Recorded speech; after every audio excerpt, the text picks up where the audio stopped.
Good evening. On behalf of all my brother seminarians, I appreciate this opportunity to share with you our love for this institution as well as for our home. It still seems strange for me to say all my brothers because, you see, growing up, I only had two older brothers spread far apart. One was 11 years older, one was 25 years older. In between, however, were 12. You heard that correctly. 12 sisters.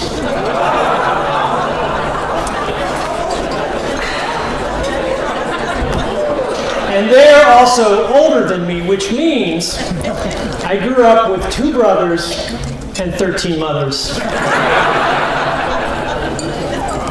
But my family story here includes a beautiful example of the impact of the parish priesthood. In the summer of 1968, a terrible year overall for the country, tragedy also struck our family. My father's first wife, Joan, died unexpectedly of a brain tumor, leaving him at the age of 35, a widower with 10 young children, the youngest only 2 weeks old. Through the grace of God and the help of extended family, my dad held it together for 18 months. And then our parish priest approached him, told him about a young woman in a parish nearby, and put them on a blind date. I'd pay a lot of money to go back in time and hear what my father said that evening. But whatever he said, it worked. And my mom married him, adopted his 10 children, and bore him 5 more. My parents, Harvey and Ann, are both deceased, but they were married for nearly 50 years and now have 123 grandchildren.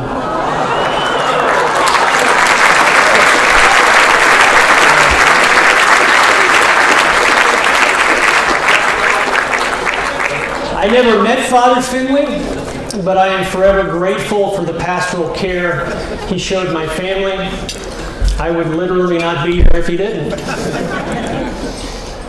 With such gender disparity at home, it surprised few people when at the age of 20, I dropped out of college and enlisted in the Marines. It was February 2003, and the invasion of Iraq was imminent.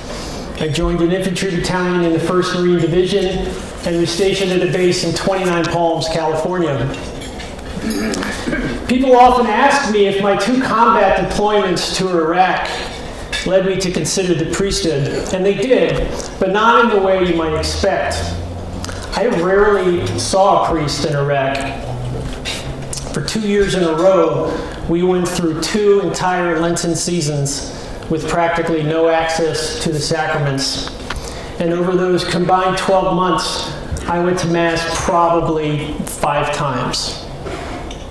During Holy Week in 2004, my battalion experienced some of the worst urban combat since the Vietnam War. 3 Marines died on the morning of Easter Sunday alone. Yet we could not go to confession on the eve of battle. We could not receive the Eucharist on the holiest day of the year. There was no priest to help us mourn our fallen friends.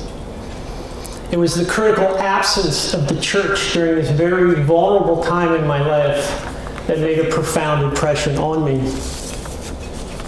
I wish to acknowledge, however, Father Bill Devine, a Boston priest and now pastor on the South Shore, who was our division chaplain. He was often the only priest in an area of 53,000 square miles. I introduced myself to him last year, thanked him for his priestly service, and told him that I am now proudly attending Pope St. John XXIII National Seminary.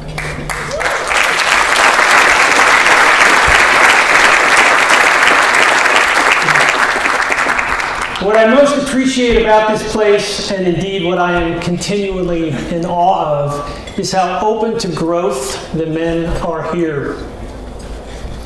They are not content to ride off into the sunset, when two roads converged in a wood, they took the one less traveled by. Whether it's returning to the classroom decades after their formal education ended, whether it's living in a bedroom smaller than most walk-in closets, or enduring humiliation when they fail, sometimes quite spectacularly in their altar-serving debut. Whatever the new experience is, they open themselves up and they do it. These men have built and sold companies. They have traveled the world representing prestigious clients. They've worked in important government agencies. They've achieved success in many fields. For many, their proudest achievement is the beautiful family they raised. Yet their house job might be to clean the stairwell, to wash and iron chapel linen, or to clear tables and clean guest rooms. And they do this because they love God and they wish to serve the church and her holy people such as yourselves.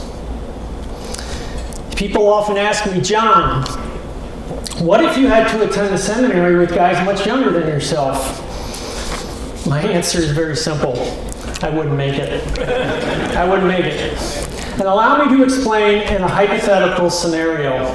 It's a bit simplistic, but here it goes. Let's say a light bulb goes out in the chapel. A younger seminarian of the more traditional bent might ask, how do you translate light bulb into Latin? The wannabe philosopher might ask, what is the nature of light according to St. Thomas Aquinas? And a third, with a passion for social justice, would lament the lack of access to electricity in third world countries. But what would a seminarian from John the 23rd say? Nothing. He would just change the light bulb.